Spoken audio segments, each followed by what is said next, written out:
Now let's discuss why postfix evaluation, right? तो now tell me one thing, अभी मैं एक छोटा सा एग्जांपल आपसे पूछता हूँ. सपोज करिए एक्सप्रेशन दिया था आपको, कुछ ये एक्सप्रेशन दिया है, ये ये एक्सप्रेशन दिया हुआ है. इस एक्सप्रेशन को मैं इस एरे में स्टोर करता हूँ, ठीक है. और इसकी इंडेक्सिंग है 0 1 2 3 4 5 6 7 8 9 10 समथिंग लाइक दिस. ऐसे एड्रेसिंग हो गई, इंडेक्सिंग हो गई. फॉर एग्जाम्पल सपोज करिए, अब आपसे मैं क्वेश्चन पूछ रहा हूँ. सपोज करिए कि कुछ ऑब्जेक्ट्स आपके पास रखे हुए हैं, ऑब्जेक्ट्स कुछ डिस्टेंस पे रखे हुए हैं, कुछ सपोज करिए 1 किलोमीटर के डिस्टेंस में, वहाँ या 100 मीटर्स के डिस्टेंस में कुछ ऑब्जेक्ट रखे हुए हैं. एक ये रखा हुआ है, दूसरा यहाँ पे रखा हुआ है, तीसरा ऐसे रखा हुआ है. मैं आपसे बोलता हूँ पहले जाइए आप इन दो ऑब्जेक्ट को उठाइए, ठीक. उसके बाद जब वो मिल जाएगा फिर आप इन दोनों ऑब्जेक्ट को उठाइएगा, फिर आप यहाँ पे आइएगा, फिर जब ये हो जाएगा फिर आप इधर जाइएगा, फिर आप इसको लेकर जाइएगा, फिर ऐसे हैंडल करिएगा, फिर आप ऐसे इधर उधर करके आप पूरे ऑब्जेक्ट को इवेलुएट करके या कलेक्ट करके लेकर आइए. तो ट्राई टू अंडरस्टैंड. आपने क्या किया, पहले आप इधर गए, पहले आप 6 to 7 को इवेलुएट गए, वहां पे ऑब्जेक्ट को उठा लाए, फिर वहां से फिर वापस लौट कर आया, फिर 1 और 2 वाले प्रॉब्लम को सॉल्व किया, फिर ये कंप्लीट होने के बाद फिर आगे गए, फिर 8 और 9 को सॉल्व किया, फिर पीछे आए, फिर 3 और 4 को सॉल्व किया. ऐसे करते गए तो आपको क्या हुआ, ये एडिशनल कॉम्प्लेक्सिटी, ये कितनी कॉम्प्लेक्स हो जाएगा ये टास्क.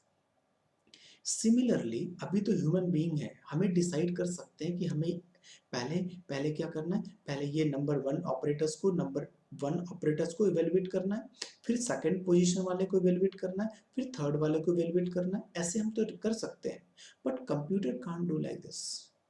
रीजन क्या है, ये additional complexity of handling the precedence, जो प्रेसिडेंस को हैंडल करने की एडिशनल कॉम्प्लेक्सिटी दो, that is the problem of computers, ठीक है. Compiler will not handle this problem. अब ये अभी आप forget about this, now come to this postfix. अब पोस्टफिक्स में देखिए क्या हो रहा है, एक्चुअली क्या हो रहा है इसमें. सबसे पहले 5 को लिया, 5 को स्टैक में पुश किया, सीधे लेफ्ट टू राइट हम मूव कर रहा है, left to right 1 by 1 scan symbol किया, जैसे ऑपरेटर आया तुरंत हमने इवेलुएट कर दिया. 5 आया, 5 को पुश किया, 3 आया, 3 को पुश किया, 8 आया, 8 को पुश किया, जैसे मल्टीप्लाई आया 3 मल्टीप्लाई बाई 4 24 हो गया. हमें कभी कभी ऐसा तो नहीं कि यहाँ पे 3/8 को इधर किया, फिर ये 3/4 को इधर किया, 3 पावर 4 ऐसे किया. हम एक simple left to right move करते जा रहे हैं, और ये computer can do this. Computer कर सकता है, एक सीक्वेंस फॉलो कर सकता है कंप्यूटर, बट रैंडमली अनडिसाइडेबिलिटी की, हाँ कि मुझे कब ऑपरेटर को यहाँ पे जाना है, कब वहाँ पे जाना है, कब ऐसे वैसे मूव करना है. तो that is for the computer, this will be the additional complexity of handling the precedence. अभी आपने देखा था हम लोगों ने फर्स्ट क्वेश्चन किया था इसमें, just let me show you. वो कहाँ गया first question, yes yes this one. तो इसमें क्या हुआ था, हाँ ये वाला था. तो पहले हम लोगों ने मैनुअल मेथड में हम लोगों ने देखा था क्या किया था, पहले हमने इसकी प्रेसिडेंस कैसे रखा था, राइट. तो पहले इसकी प्रेसिडेंस 1 था, नंबरिंग 1 किया था, फिर इसकी 2 किया था, फिर इसका 3 पोजीशन दिया था, इसका 4 दिया था, और इसका 5 पोजीशन दिया था. तो सबसे पहले मैं ये इवेलुएट करूंगा, फिर इवेलुएट करने के बाद फिर इसको करूंगा, फिर मैं इधर जाऊंगा, ये इवेलुएट करूंगा. तो this is actually additional complexity of handling the precedence, ठीक है. अगर मैं कंपाइलर को ये दूं, इनफिक्स एक्सप्रेशन दूं सॉल्व करने के लिए, तो वो नहीं कर पाएगा. कर तो लेगा बट टाइम कॉम्प्लेक्सिटी काफी उसकी ज्यादा हो जाएगी, right, as compare to the postfix, right. तो now listen carefully.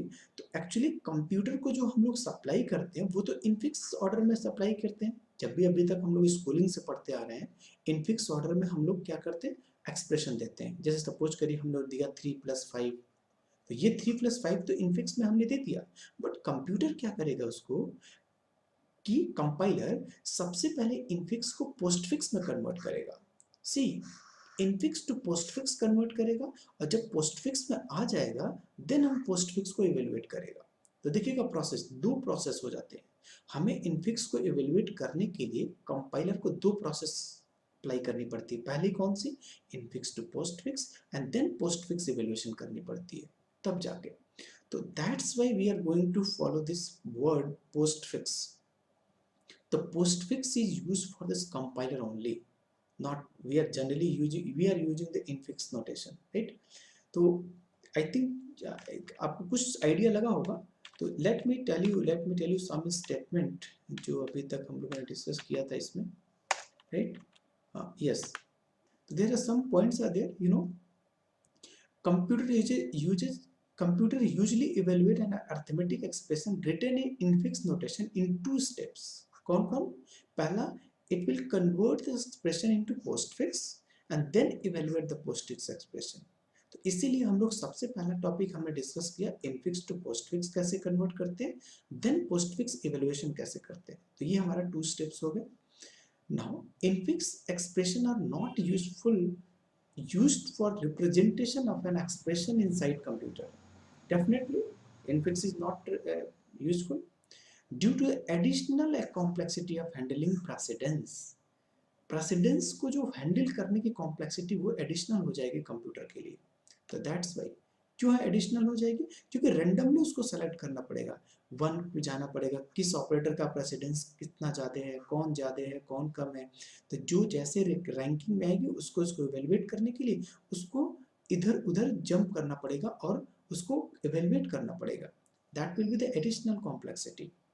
And next point, prefix and postfix expression is free from precedence. Definitely, क्योंकि आपने पोस्टफिक्स में देखा था, अभी देखिएगा पोस्टफिक्स में कभी भी प्रेसिडेंस नहीं देख रहा है। हमने सीधे 5 लिया, 3 लिया, 8 लिया, मल्टीप्लाई आते मल्टीप्लाई कर दिया। हमने तो ये नहीं चेक करने का कि प्रेसिडेंस कितनी है, इसकी कैसी है, राइट? तो सिमिलरली प्रीफिक्स में भी ऐसे ही होगा, free from the any precedence, and computer uses postfix form to represent an expression. Definitely postfix use करता है computer, right? Okay, so simple, this is about the postfix expression. And now in next video we will discuss about the prefix and infix, prefix and postfix mutual conversion, right? Okay, so yes, so if any doubt please write in comment section. Thank you for watching.